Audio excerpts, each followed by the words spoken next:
Hi, and welcome back. Today we're going to have a look at morphing wavetable oscillators. Unlike the basic analog saw, square, triangle and sine waves, they offer a wide variety of complex waveforms to mess around with. And, perhaps even more interesting, the possibility to smoothly transition from one waveform to another.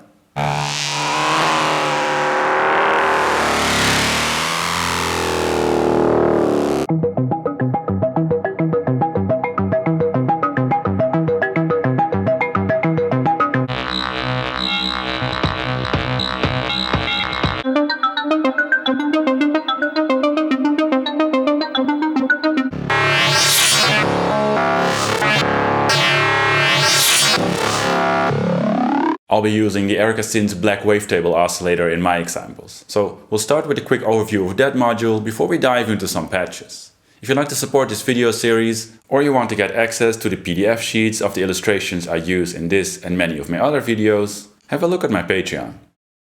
But now, let's dive right in. This is the Synths black wavetable oscillator. It's a fully digital morphing wavetable oscillator with a few special tricks up its sleeve. Its most prominent knob is to set the frequency, and it has a switch to determine whether that knob is used for coarse or fine tuning. But the magic happens here, where you select the module's waveform output. This button lets you select one of 16 banks, each containing 16 well-selected waveforms. Then, with the wave knob, you can scan through the bank, morphing from one wave shape to the other, like this.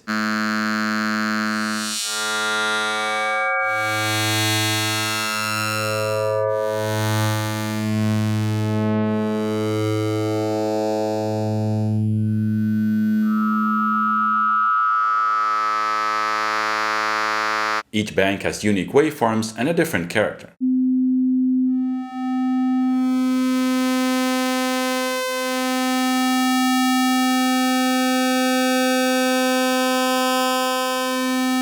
Then there's an input to control the wave shape with CV, and a dedicated attenuator for that.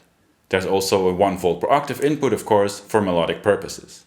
And the CV input with a dedicated attenuator right here.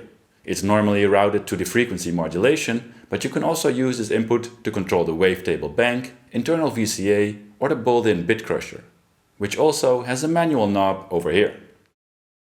Finally, there are two outputs, the regular one and the sub-output, which I think is special because the sub-output uses the same complex waveform as the one selected for the main output, and not just a basic wave. It can be set to 1 or 2 octaves below the main out, or you can set it to a regular square output in case you like that more, or if you need it for clock, sync or tuning purposes. And that's it, an easy to control module that offers a lot of different sounds. But how do we get the most out of these wavetables? Let's start with a simple patch and add complexity from there. Even if you use a wavetable oscillator in a very simple oscillator filter VCA setup, you can achieve unique sounds. Because you can pick a complex waveform out of the many wavetables, it's easy to create sounds that are really hard to make with a normal oscillator. One of my personal favorite tricks is to add a bit of random voltage to the filter and use one of the organ type waveforms.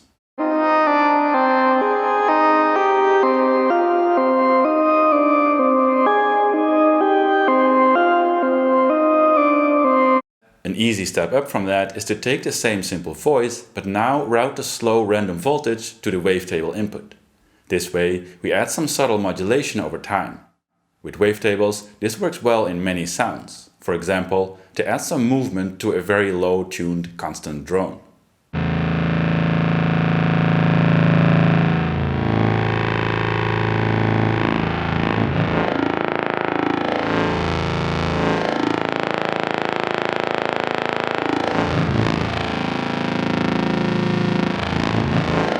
But if we add a simple envelope and sequencer to the patch to create short melodic plucky sounds, the same concept also works on fast higher arpeggios, for example, adding slow changes to a steady melody.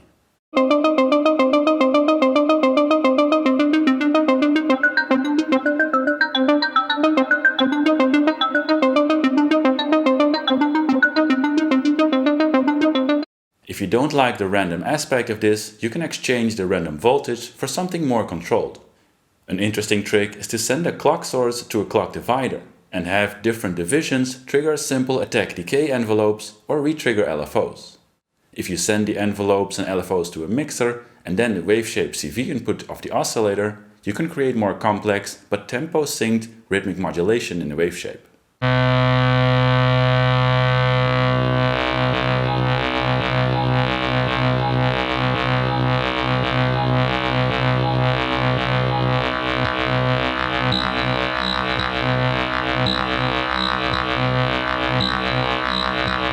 When you're using a clock divider that outputs gates, you can use one of the slower divisions directly to the mixer to add a change that lasts a few bars, in addition to the modulation the envelopes are causing.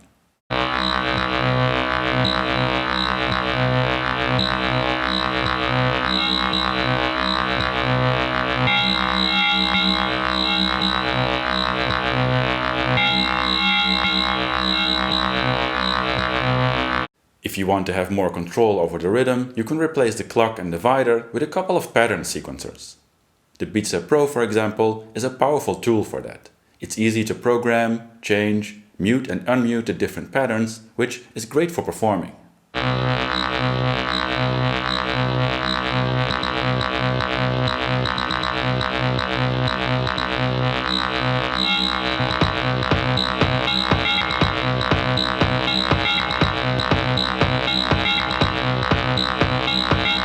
These tricks are great for complex drones and rhythmic industrial sounds. But if you're more interested in unique and pronounced single notes, we can do that as well. Let's take our basic voice again. A common thing to do in a simple voice is to use two envelope generators, one to the filter and one to the VCA. This way you have independent control over the filter movement and the volume of the sound. You could gate the envelopes with a gate from a keyboard or sequencer like the Beatstep Pro. To spice it up, you can run either of those envelopes to the waveshape and tweak the attenuator to see what it does.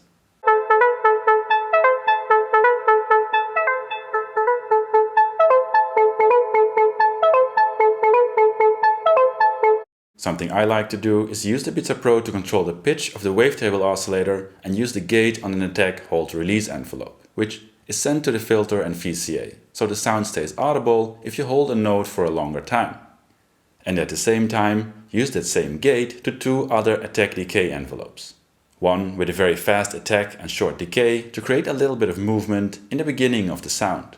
And one with a very slow attack that changes the sound only noticeably if you hold the sound longer. Then mix those two envelopes together and send them to the waveshape input on the oscillator.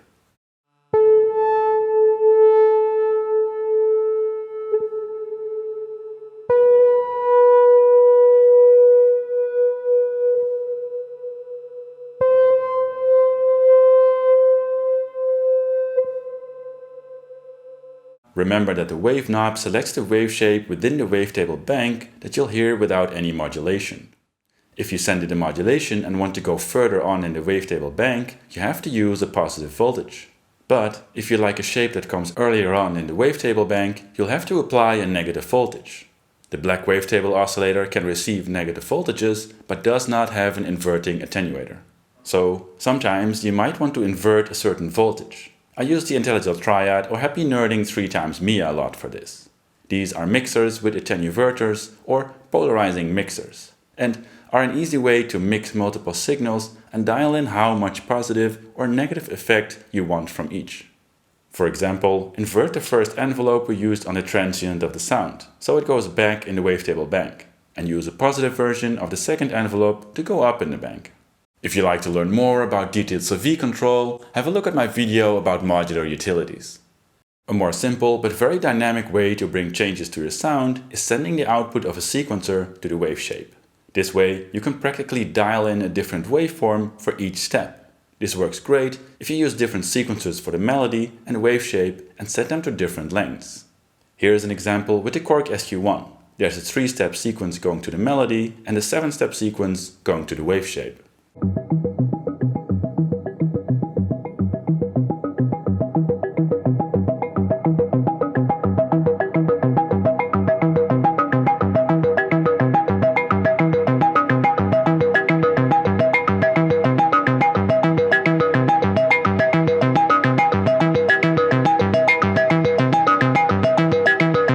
So far, we've just used a single output of the wavetable oscillator, but these more complex waveforms are actually very suitable for additional wave shaping. A classic trick is to feed a wavetable oscillator back into itself. With the black wavetable oscillator, that's easy. Just take the sub output and feed it back to the CV input, set to frequency modulation. With the onboard attenuator, you can mess up the signal to taste.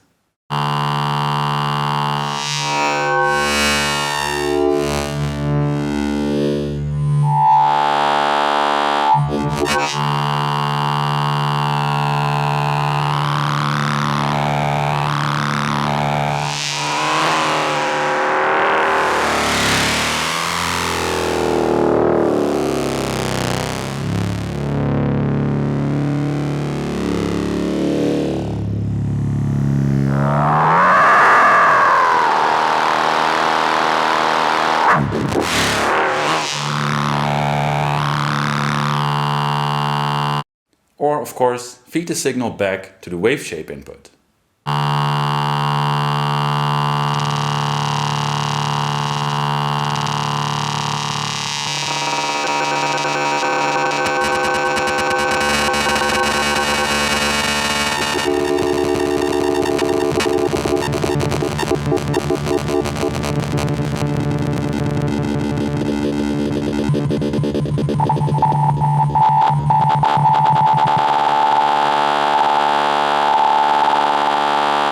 This trick can lead to entirely new and interesting waveforms. But if you like to use this in a more dynamic way, you can place a VCA between the output and input of the wavetable oscillator.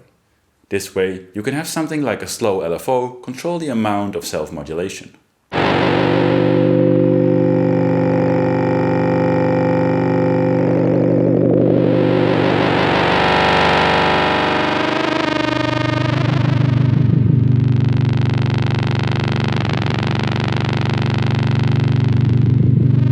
Another trick I didn't expect to work so well before I tried it is sending the output of a wavetable oscillator through a wavefolder. This works especially great if you mix the main and sub output of the black wavetable oscillator together before going to the wavefolder.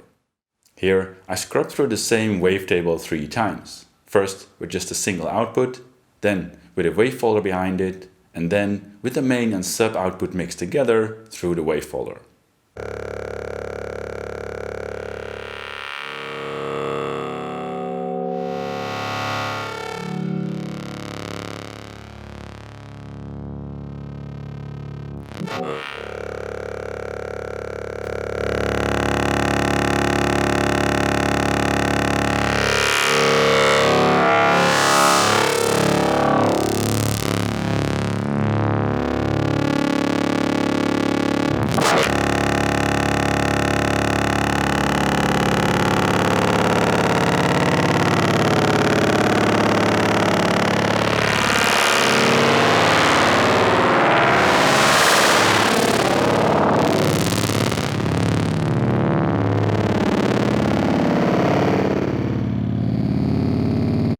Because the amount of sub-oscillator in the mix makes such a big difference in this patch, it's again a great idea to add a VCA between the sub-output and the mixer before the wavefolder.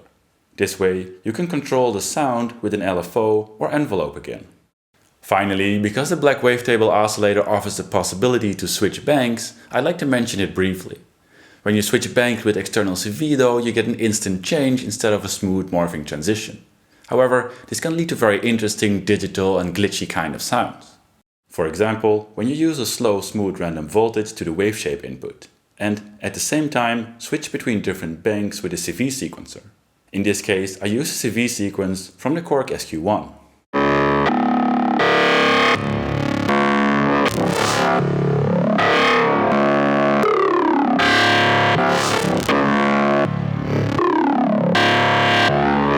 Of course, you can also just send a smooth random voltage directly to the bank select input to create absolutely unpredictable glitches and mayhem.